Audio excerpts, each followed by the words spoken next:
Huwag lang makisali ang pulis, pati sundalo. Kayong mga congressman, lumabas kayo dito at mag-rumble tayo. Kung totoong matapang kayo, dito kayo at mag-rumble tayo. Huwag lang makisali ang pulis. Ang ating mga kalaban, kalaban ng taong bayan, inumos ang ating kaban ng bayan. Tama yan, Busina! Busina! Para marinig po tayo ng mga pagnanakaw! wala na lang naniniwala sa kadistrito mo, hindi ka na nga binoto, may makapal ka pa ng mukha na magsilpi-silpi dito sa taong bayan. Ayan guys, ilang grupo ang nasa harapan ng kongreso at parang tila inaasar-asar nila itong mga kongresista na pumapasok sa kongres. Pangalawang araw na sila ay nandito para magprotesta sa kongres. Ito guys, panoorin natin ang kanilang pang-aasar sa mga congressman na lumalabas at pasok ng kongres.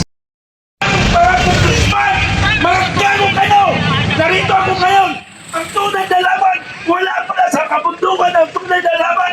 Nandito sa Kayanduran, ang ating mga kalaban, kalaban ng taong bayan, inumos ang ating kaban ng bayan.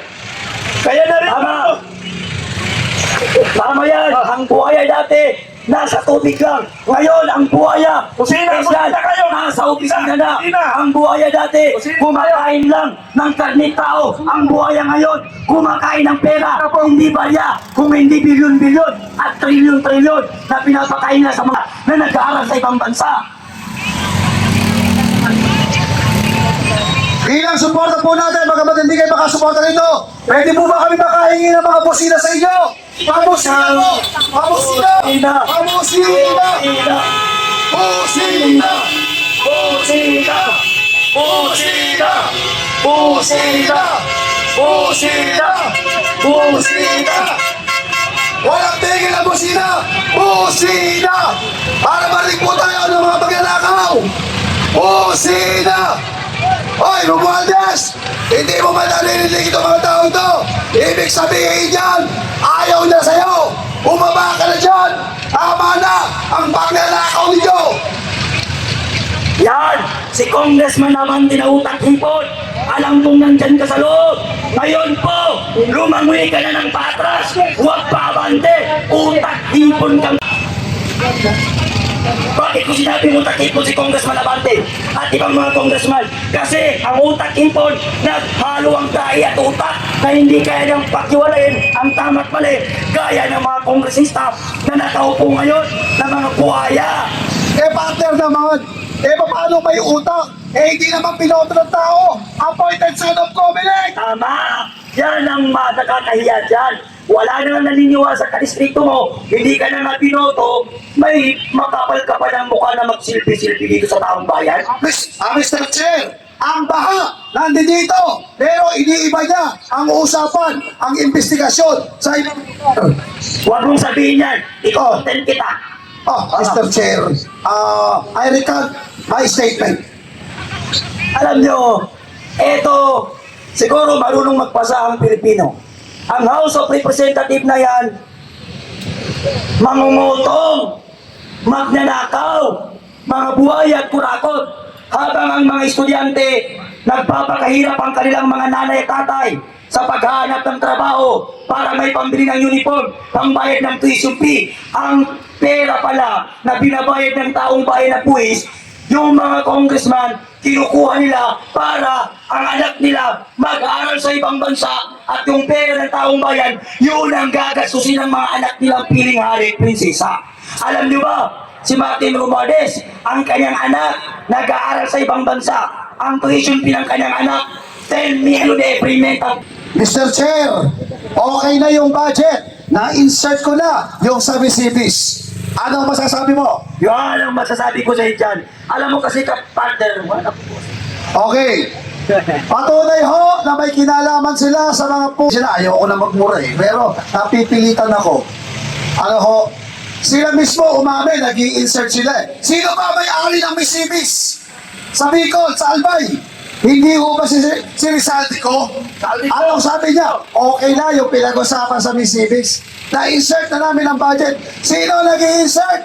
Walang iba po kung hindi si Ko at saka ho itong si Tambalsos. Etong si Romualdez.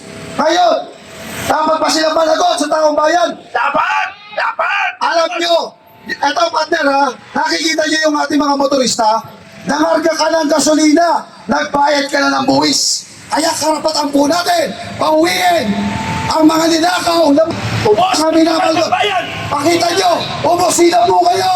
Usina! Partner! Partner! Usina po kayo! Meron akong hamon. Suporta! Partner! Meron akong matinding hamon ngayon.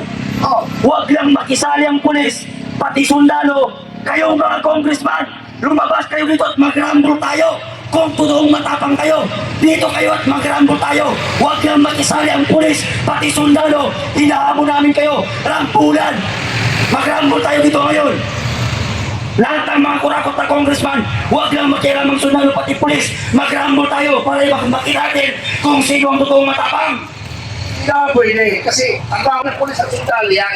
Nandyan lang sila para bantayan tayo. Kaya hindi natin kalaban ng sundalo at pulis. Pagkos, kakampay natin sila. Kaya nga, sila ang magiging referee natin. Sila ang magiging referee kung sino sa mga congressman ngayon ang masusuntok. Mr. Chair, sino ba yung mga nagsasalita dito? Ipatawag mo sa TRICOM. Gigisahin na naman tayo dyan. Hoy, sabi ni Pompong Marcos, para patanda kami dito, lumabas kami dito.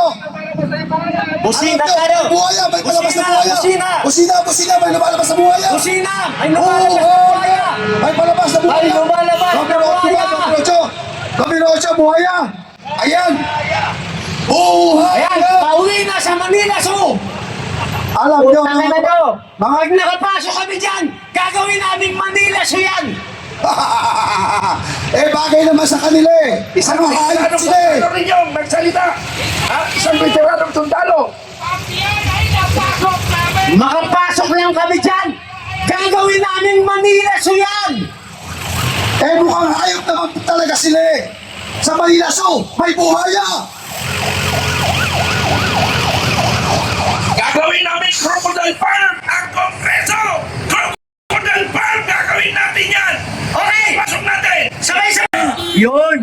Kunding sipato para dyan, para maiparitig natin na tayo'y sawa na sa korupsyon!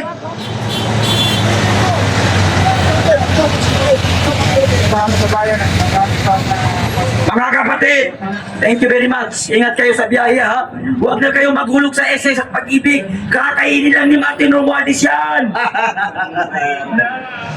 Huwag na rin kayo magbayad ng buwis. Yung PhilHealth nyo, punitin nyo. Yung SS at pag-ibig, huwag na. Kakainin lang ni Martin Romualdez yan. Kayo lang ang nagpapakahirap. Narlikapan.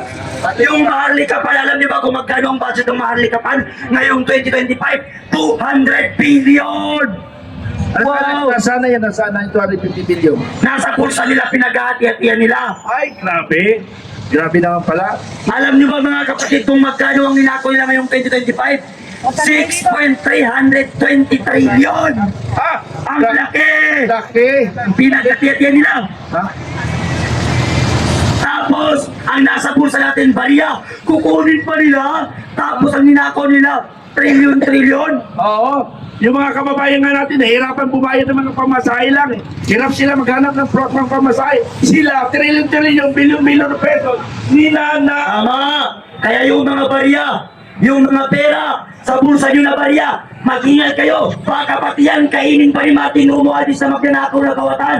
Dati, nung bata pa ako, akala ko, ang buhaya, nasa tubig lang, ang kinakain lang, karni lang. Ay! Ngayon, ang buhaya, nandyan sa House of Representatives. Ay, grabe! Hindi lang po, Grabe naman. pagkain ng kinakain. Pati bilyon-bilyon na pera ng taong bayan, kinakain ni Martin Romualdez na magnanakaw. Pero may sisingit ako. Oh, ano yun? Naalala pala ko, Oh. bilyon of pesos, pero ang increase ng MUP, ng Main Uniform Personnel, matatapos ng term nila, wala pang increase ng Main Uniform Personnel, ang Grabe. mga sundalo at kapulisan. Bakit walang increase? Bakit walang increase ang kasundaluan at Tama! oh. Bakit? Alam niyo ba mga kapatid? Nasa Busina! Busina! Ay, palitan yan! Na tayo sawa na sa korupsyon ng mga putang inang yan! Busina tayo! Busina! Busina! Busina! Busina! Busina! Busina! Laban korupsyon! Busina! Busina! Korupsyon! Sino ang meron mga pasyente? Ay, Sino? talo, awag muna kayo. Ang reservist ito, mga reservist. Ang reservist, nagsiservisyo sila, pero wala silang sweldo. Ano? Yung mga reservist,